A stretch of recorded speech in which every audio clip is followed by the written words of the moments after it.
So you read the TTC, you read Winnie, and that gave you a reason to start the blog? As for the blog, well, the blog came along mainly because I'd always wanted to be a writer, but don't have the skills that you need to be a proper writer who writes books and makes money from it. And of course, Web 2 meant that people like me, it's really just vanity publishing, really. Um, but it's not really, I suppose, none of it is really done with the intention of I have a great truth. These things they're kind of private conversations that you share with other people, private conversations with yourself that you share with other people, in the hope that they will respond, criticizing what you've said or disagreeing with what you've said, and force you to go a little bit deeper. So in that way, it's pretty much just an open conversation with yourself that other people can chip in on. And regrettably, not many people did chip in. So uh, I never really had people come along and saying, what a load of rubbish. Why don't you? Which would have been useful, because then, of course, you can get involved in some kind of a debate, and that kind of either helps you to consolidate what you're saying, or to think of it from a different angle, and critically evaluate it and come up with something different. I know that for a fact isn't true. It did attract a lot of followers, me for one, except that I was a late starter. Let's turn to another of your passions. A lot of people have enough trouble understanding what dogma really is. And you're passionate about critical dogma. So, what is critical dogma? I don't think that dogma should be confusing. It just says that you go into a classroom without any books or extra materials, and that you have enough in your head and in the heads of the people in front of you or next to you or wherever you choose to sit. You have enough there to be able to develop people's language skills. That's quite straightforward. There's nothing confusing about that. What makes it confusing is that people have their own different interpretations of what dogma means to them in their context. And sometimes, obviously, the contexts are all quite different, and so dogma is quite different for those people. And people, I think, come to it looking for a concrete explanation of what it is, but you can never really have a concrete explanation of what something is. You look at this ugly face, and you ask yourself, what am I? And I'm one thing to my kids, I'm one thing to my wife, I'm one thing to my sisters, I'm one thing to my friends, I'm something else to the students where I work, I'm something else to the teachers where I work, I'm something else to the man. There isn't a singular me. And so there's not a singular way of teaching. So critical dogma, I think, asks, so why do people think that there is? And who benefits from people thinking that there is, and who loses out from people thinking that there is?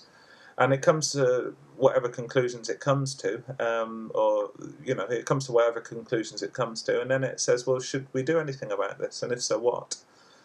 And I think that's the whole purpose of education. Personally, I think educational is a critical activity, and I think that it's not presented that way. And these days, it's presented in a very technocratic way. That there are certain things that you need to be able to do as a teacher, and if you're not doing them, then you're not really a teacher. And for me, I think one of the things about dogma was that it explains that no, you don't need books, and in fact, just because you're using a book, it doesn't necessarily mean that your lesson's going to be any better. Why don't you think it would be better to actually go in and start helping people to use the language? And if you do that, then why have you been using books all this time? Who told you that they were good, and why do you think they told you that? And did you think it made life easier for some people and not for other people? Who lost out because of this? Is there anything that you can do about it? And if so, what are you going to do about it? That's what critical dogma is, and it's a very brief, although you may disagree, explanation of what I understand from it. Do you teach what you preach? Do I teach what I preach? Absolutely not. Does anybody? Surely we preach. When we're preaching, really, we're not preaching to the choir, we're preaching to the preachers. I certainly find that that's the case for me, that when I do preach, I'm clarifying ideas for myself. And the preaching really sets the goals, the direction in which I want to try to go and walk, run, get the car.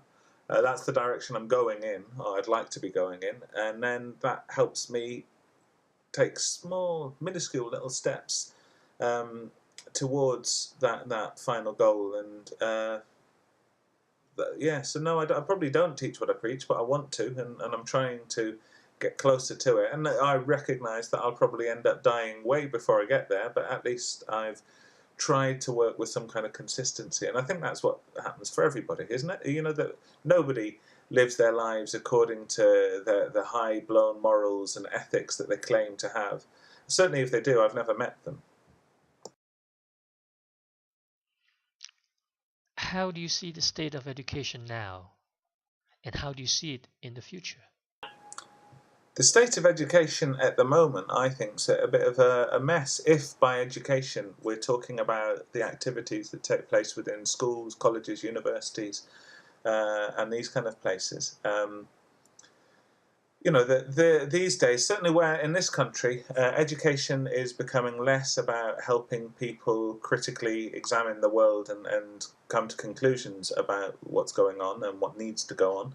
And it's more about do you have the skill that you need in order to be able to do this particular job, or the jobs that the economy needs you to do.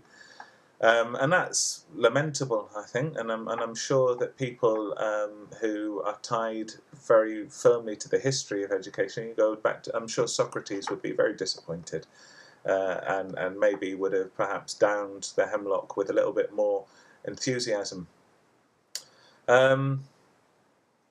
So if we're talking about education outside of these institutions, then education there is fine. You know, it's a human characteristic. We can't help but educate ourselves. We draw lessons and conclusions from the world around us, and that's always going to happen. But institutionalized education, I think, is lamentable, and you know, it's unfortunately it's unlikely to change. But within that, you know, I can try at least to do what I do in a way that's slightly more consistent with what I preach. Okay, one final question. What plans and hopes have you got for after your masters? I like your assumption that there will be life after my masters, and I can have plans and hopes. It seems sometimes as if my plans and hopes have to be for life on my master's course. It's taken far too long for me to finish it, and at the moment I'm trying to force myself to get through this dissertation phase. I've got to actually do the study yet, so I'm kind of doing all the background reading and writing of research methodology chapters and literature reviews and this kind of thing. And well, I hope that after it, I'll be able to put into practice some of the things that I've learned, and I don't just forget about them and you know, they become a bit of an academic exercise. I've learned a lot about things like action research, and I'd like to be putting that into practice on a daily basis where I work, and perhaps in other aspects of my life as well. Action research for me has been a real eye-opener, you know, as much an eye-opener as was dogma. You know, it's the only way I think that that we should be researching our practice as teachers, and we should be, you know, I think we've got a duty there to label our research as action research, because it's a minority type of research within academia, and we owe it to recognise that the kind of research that we do is action research. It's research about our own practices. It's ruined, I think, by us trying to draw generalisable findings out of our research, when, you know, if you look at them, they're not generalisable at all. they're practical, they're particular to the situation that we're in. And I think if we recognise that, then we can add, as a body of professionals, we can add considerably to the knowledge base of action research, and secure it more validity and legitimacy within academic circles. So that's one thing that I'd like to do. And then I'd also like to just, spend the rest of my life generally getting better at whatever it is that I am and what I do. And that means being a better teacher, manager, husband, father, friend, person who's writer, person who speaks to a camera in an empty room. And of course, this is the first step of a long journey. So thank you very much, Chiew, for giving me the opportunity to take that first step by spending so much time speaking to a camera in an empty room. And although it may seem that I ramble on quite a lot, I can assure you that this is the most minuscule fraction of the amount of speaking that I have done to this camera. So I hope I'm better at it now than I was about millions of hours ago. So thank you, and it's been a pleasure and a privilege. Well, that was the inimitable Diarmuid, also known as the Druid. Do check his blogs out. The links can be found below. Thanks for watching, and don't forget to write your comments. Bye.